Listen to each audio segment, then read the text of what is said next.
retroactively certain of the emails. Said is consistent with what I have told the American people, that there were decisions discussed and made to classify retroactively certain of the emails. But fact checkers at the Washington Post gave that answer 4 pinocchios, its worst rating, saying while Comey did say there was no evidence she lied to the FBI, that is not the same as saying she told the truth to the American public. A big difference, don't you think, David Webb? Big difference because, look, she conflates two things. She lied in testimony to Congress.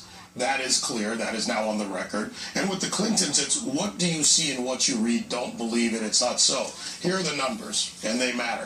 Of all of them, you have 8 chains top secret, 36 chains secret info, 8 chains classified, 2,000 that had to be recovered.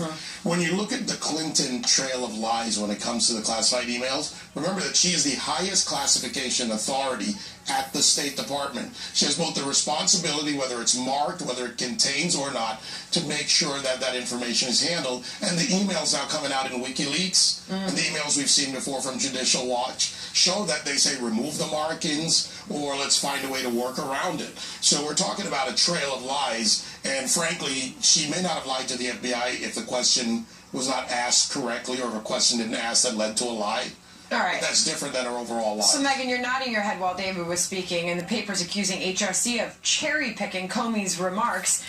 Certainly, we've known the facts surrounding this investigation for quite some time. Interesting the way she put it sitting down with Chris Wallace. Yeah, when I was watching that interview, I thought 2 things. Number one, she is doing the classic Clintonian spin of making something really simple, really, really complicated. It's not that this is not a complicated issue. You did something highly illegal, you put our national security at risk, and now you're paying the price. And they just want to sweep this under the rug, and it's not happening. I thought Chris Wallace did a great job in that interview. Also, if you're so worried about being hacked by Russia, if it's just yoga and Chelsea's wedding, what's the big deal? What's the problem with it? And I keep thinking of that because they keep saying, there's nothing in here, it doesn't matter. What are you so nervous about? And she did say in that interview, Liz, that it's fair, the questions the American public has over issues of trust with Hillary Clinton.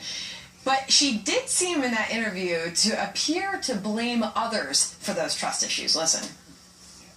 Every time I run for an office, though, oh my goodness, all of these caricatures come out of nowhere, and people begin to undermine me, because when I left office as Secretary of State, 66% of Americans approved of what I did. You don't think there's any legitimate reason people would have doubts about your, to use the phrase in the polls, honesty and trustworthiness? Well, I think that it's fair for Americans to have questions. I hope you'll ask Donald Trump why he is so untrusted by the American people. I can't wait to get Kennedy's take on this. And David's trying to jump in. Liz, you first. So we're in the home stretch, right, for the elections. I don't know if you start off being in the home, putting yourself in the home stretch of the elections by top spinning and overly technical answers. I just think there's a big question mark still hanging over the Clintons, and that is the Clinton Foundation. Were there any emails about the Clinton Foundation were the ones among the ones that were erased, the 30,000 plus?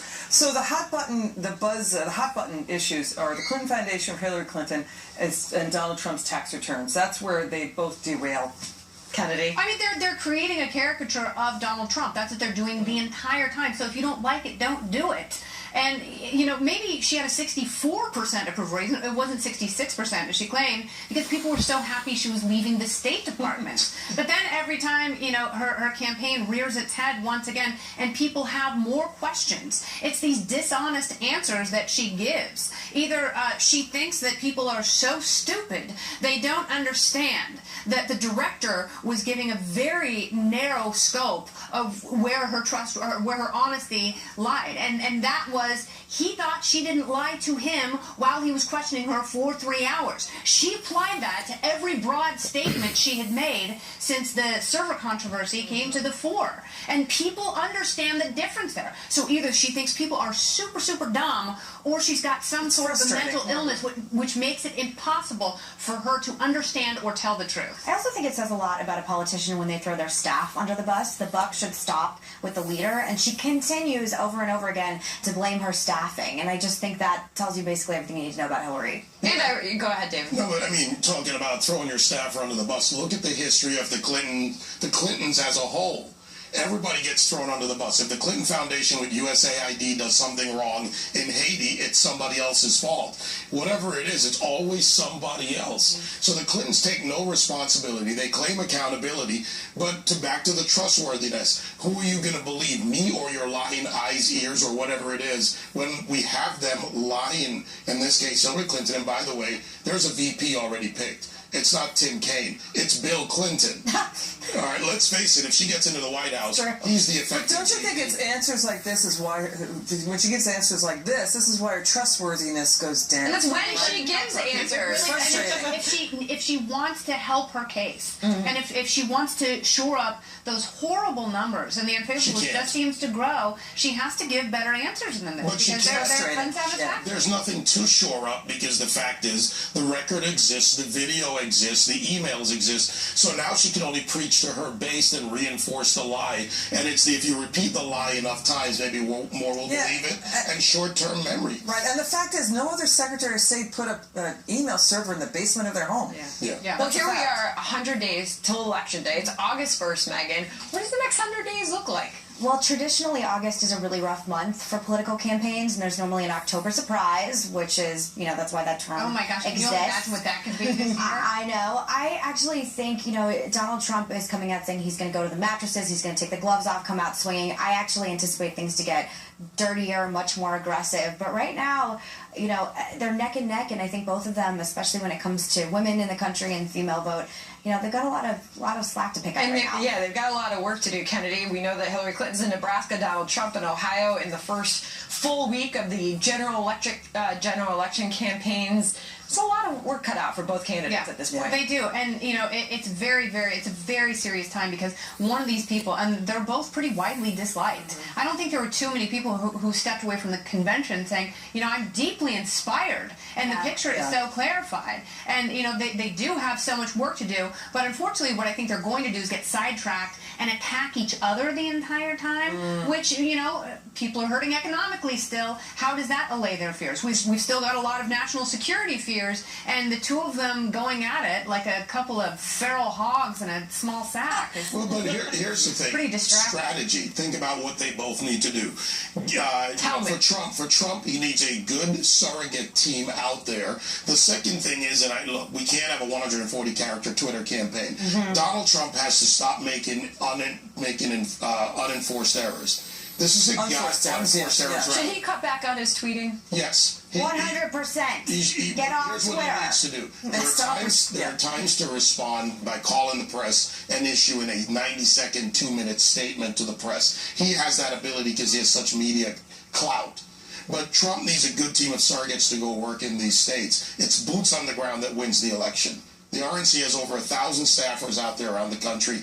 Augment that, build it, because you got to win those key states, Florida, Pennsylvania. What I don't get is why Trump feels a need, reflexively, to respond to every what he feels is an assault on him. That's what I'm talking about. We have the worst economic growth, more slowing growth since the Nixon administration. But it's the worst economic growth since FDR. He has an economic argument that literally can resonate with everybody living their reality who's watching now. You haven't gotten a raise. Your wages are stagnant. Somebody's lost a job or part of a job. You're making decisions at the kitchen table. Go to the American people where it matters. Talk to them about their personal economy, and to D-Mac's point, lay out what they're living with. All right, are you listening? Are you listening, Hillary? All right, well, I'll tweet it to him. You want him to stop tweeting. All right, the 2016 race is about to take a turn. Why Donald Trump says he's done playing nice and is ready to take the gloves off in his battle with Hillary Clinton. What this may mean. Plus, we can expect even more.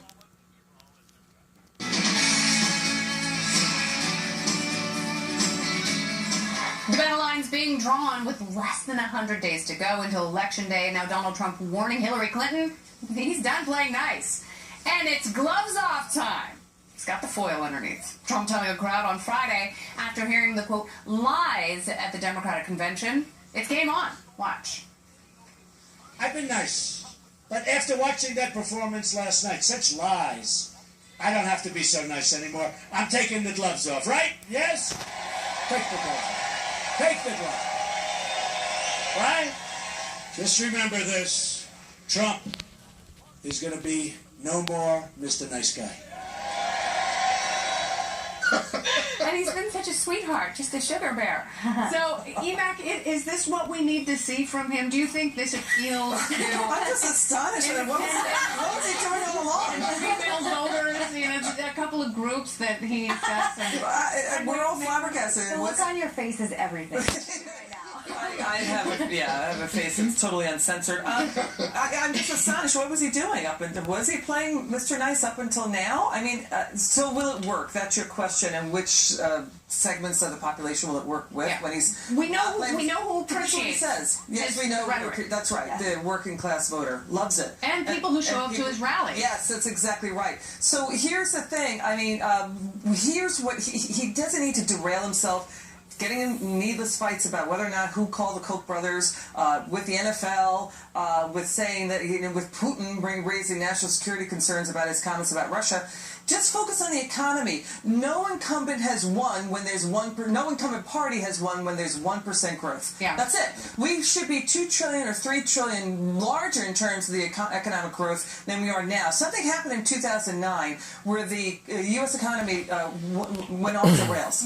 The wheels went off of the recovery. That's when Obama took over. That's right. And this is not the immaculate recovery. The economic recovery has not been so state of the art under the Obama administration. That's all he needs to focus on. Okay, but David, does he have that ability? I mean, that's the most important thing, is does he have the ability, do you think, to focus and take that message and lay out a logical path to victory for not only himself, but for the economy and American voters? Look, I think he has the ability, but does he choose to use it? Look, we've seen different versions of Donald Trump come out. They're all Donald Trump. He comes out, gives a great speech at the RNC. He focuses on key issues that matter to the blue-collar folks. He's the billionaire who gets the blue collar, and I get that. But what he has to do is show a little bit more restraint and pick your targets. If you want to talk about hitting back and negative campaigning, pick your targets. Make sure your target is... So what should he target? Instead of crooked Hillary, how about clarifying her lies? Yeah. How about changing? See what I did there? Crooked Hillary,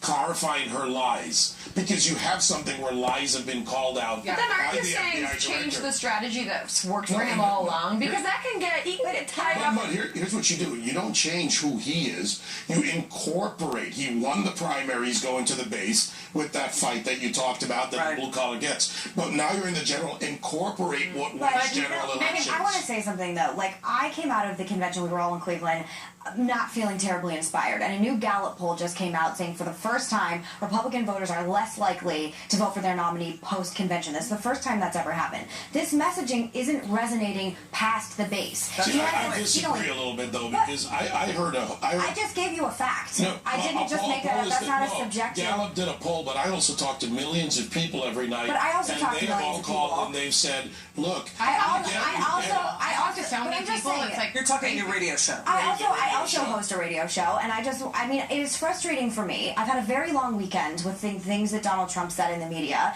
as the sister of veterans, and he needs to switch his messaging, like you said. Focus on the economy, focus on the issues, focus on Hillary Clinton, and he seems so undisciplined at this point. I guess that's the ultimate question, Sandra, is, FBI Director Comey, although he didn't indict Hillary Clinton, we talked about it many times on the couch. He really laid out an argument for how she is pathologically untrustworthy. I mean, he talked about the lies she told and what the reality is, and it seems pretty simple. If Donald Trump says nothing but that in regards to Hillary, and to Emac's point, talks about how to grow the economy and what it means for people and things he can pragmatically do. Because so far he's gotten by in the primary, in his campaign in the primary, by just saying, I'm going to make it better. Right, now you're hurting right now, I'm going to make you better, I'm going to make your family better. But historically speaking, Megan, to your point about the stat that you just cited coming out of the Republican convention, that members of the Republican Party less likely to vote for their nominee post-convention, how different is that historically saying that you need to change your message as you go into the general election? I mean, that's just I don't think he needs to change his message, per se. I think he needs to stop getting in unnecessary fights that even the most patriotic American is going to have a problem with. And I think, again, it's all about messaging and keeping the narrative on point, and he's not doing it. And this is game time. There are less than 100 days left. left. I am petrified at the idea of Hillary Clinton becoming president, but I don't understand. I continue to not understand who's in charge. Like you said, we just laid it out real simple for him. We're on this couch. Okay, but who is he listening to? You know, but to your point, you talk about the people who were uninspired by both candidates, and I think.